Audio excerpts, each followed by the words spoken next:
Hey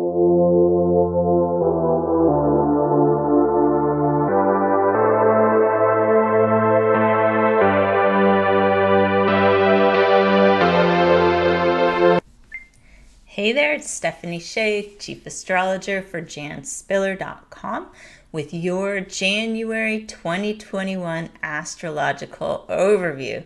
Well, as I'm recording this, it's still 2020, but I love to get these monthly overviews up a month in advance to give people enough of a heads up and see what's coming down the road astrologically.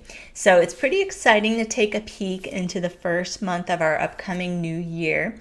And I'm seeing that we will be clearing the shadow of Mars retrograde by January 6th. And Mars was retrograde back September 9th through November 13th in the sign of Aries. Anyone who is in Aries will feel a big relief. They've probably already been feeling it once Mars stationed direct.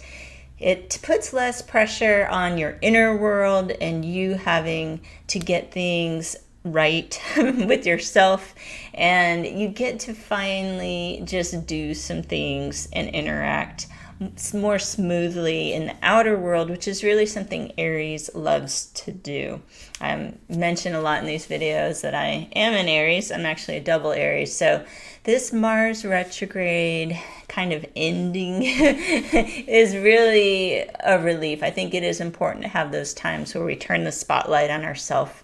We kind of interview ourselves, observe ourselves, modify behaviors. But that can be a lot of work, and sometimes we just want to be productive, getting things done with other people, not always feeling like we're analyzing everything. So this is something to look forward to. And then we'll have Mars moving into Taurus January 7th, and Mars stays in the sign of Taurus through March 4th. I feel that Mars in Taurus will be a bit calmer. Mars is the ruler of Aries, so it's really amplified this whole time. It's been about 6 months of 2020 in Aries.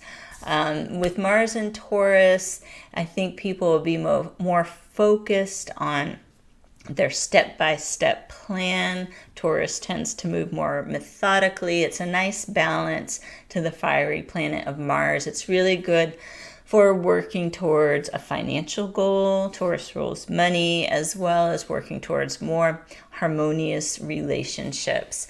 So we've got that to look forward to, although Mars will be getting a bit feisty later in the second half of the month when it works with Uranus, but I'll get to that in a minute.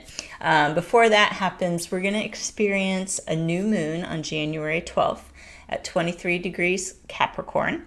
What is really nice about this new moon is we are clear the shadow of Mars retrograde, and we haven't started the shadow of the next Mercury retrograde that's going to occur at the tail end of this month. So we're really in the clear astrologically. It's a great time to reinforce intentions that you set at the December new moon solar eclipse. It's a great time, since it's a Capricorn new moon, to set intentions that are related to work or finance or anything to do with your long-term security. So please take advantage of that new moon. That's a really good one coming right up. Now, Uranus will station direct on January the 14th. So what I noticed about the month of January 2021 is it looked very clear as far as even the outer planets. Once this Uranus goes direct January 14th, we get a bit of a breather even from the outer planets being retrograde. I think that's going to really help us to feel, again, a forward momentum, and everyone tends to like to feel that at the beginning of a new year. And we'll get that extra boost when Mars in Taurus starts to travel closely with Uranus direct during the second half of the month. You can see things come together very quickly in your personal life, perhaps your professional life.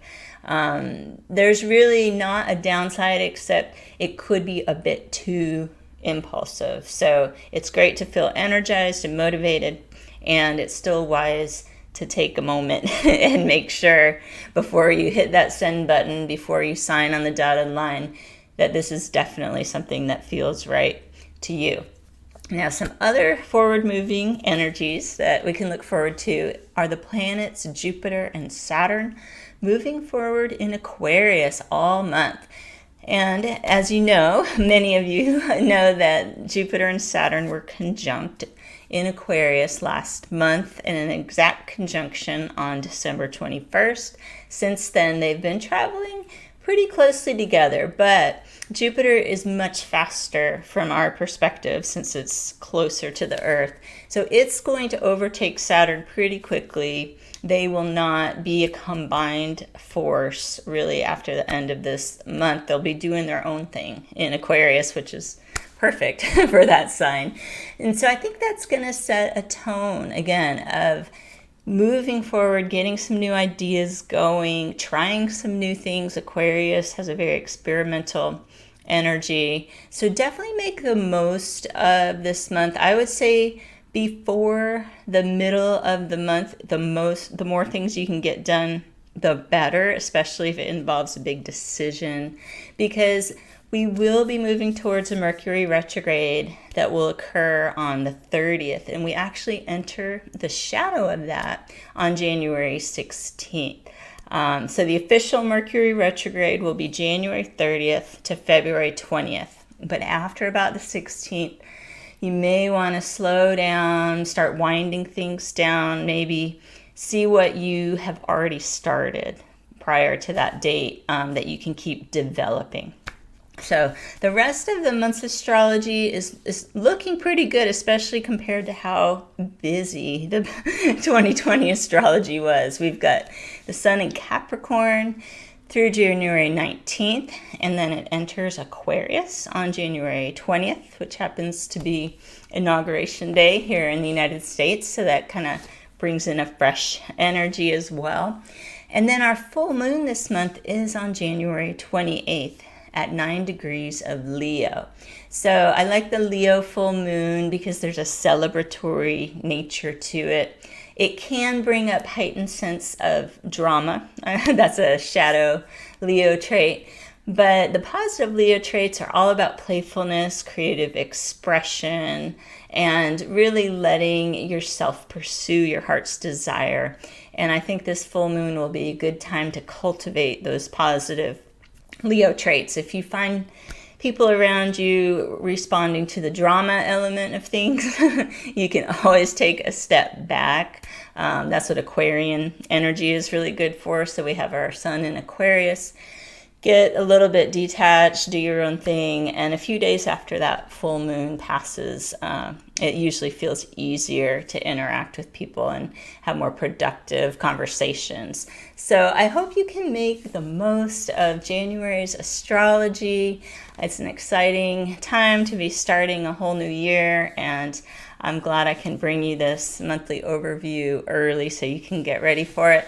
Be safe and be well, and I will see you here soon with your monthly horoscope.